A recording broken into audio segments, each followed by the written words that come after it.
చిన్నప్పుడు చేపట్టుకుని నేను ఉన్నానని ధైర్యం ఇచ్చారు. ఇప్పుడు అదే కూతురు కష్టమని వస్తే అవమానంగా చూస్తున్నారు.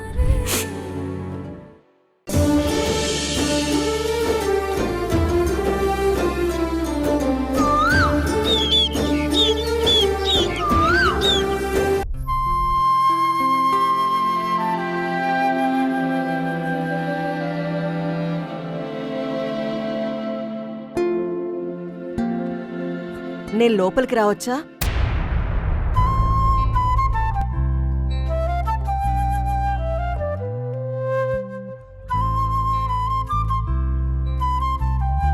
రూమ్లోకి రావడానికి కూడా కూతురు పర్మిషన్ అడుగుతావింటమ్మా? రా. లేదులేమ్మా, ఒక వయసొచ్చాక పిల్లలకంటూ కొన్ని సొంత ఆలోచనలు, కొంత ప్రైవసీ ఉండాలి. అదేం లేదులేమ్మా, రా వచ్చి కూర్చో. అంటే నేను నేరుగా లోపలికొస్తే మీకేదైనా ఇబ్బంది కలుగుతుందేమో అనిపించింది. అలాంటిదేం లేదమ్మా. అవును, మీరింకా పడుకోలేదా? పరాయిదాన్ని పిలిచినట్టు ఆ మర్యాదేంటమ్మా?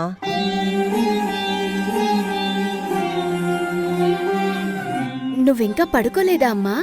నేనేవి ఆ రాణమ్మలా మీ మీద అధికారం చలాయించడానికొచ్చిన తల్లిని కాదమ్మా. మీ మనసును అర్థం చేసుకుని మీకు తోడుగా ఉండడానికొచ్చిన మీ కన్న తల్లిని.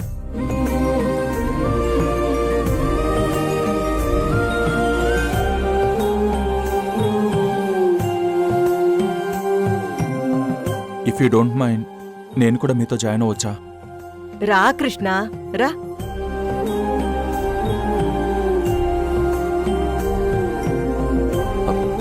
అంటే కొంచెం లోన్లీగా ఉందమ్మా, నిద్ర పట్టడం లేదు. మీరేం మారలేదు కృష్ణ. చిన్నప్పుడు ఎలా ఉన్నారో ఇప్పుడు అలాగే ఉన్నారు. చిన్నప్పుడా? ఎలా ఉండేవాళ్ళమమ్మా? నేను కథ చెప్పందే మీరెవ్వరూ నిద్రపోయేవాళ్లు కాదు. కథ చెప్పమని తెగ మారం చేసేవాళ్లు.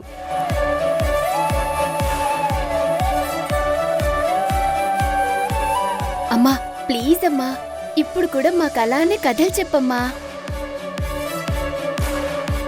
అవునమ్మా, నువ్వు చెప్పే కథలు వినాలనుంది. సరే, మీకోసం ఒక తల్లి జింక కథ చెప్తాను.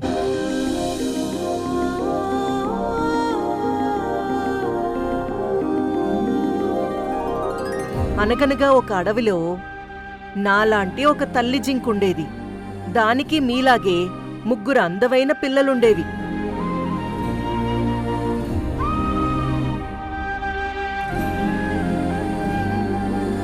ఒకరోజు ఆకలితో ఉన్న ఒక పులి రావడంతో తన పిల్లల్ని కాపాడుకోవాలని పిల్లలను చోట దాచేసింది. తీరా ఆ పులిని దారి మళ్లించి తిరిగొచ్చి చూస్తే అక్కడ తన పిల్లలు లేవు. వెతగ్గా చివరికి తన పిల్లలు 3 ఒక తోడేలు దగ్గర పెరుగుతున్నాయని తెలిసింది.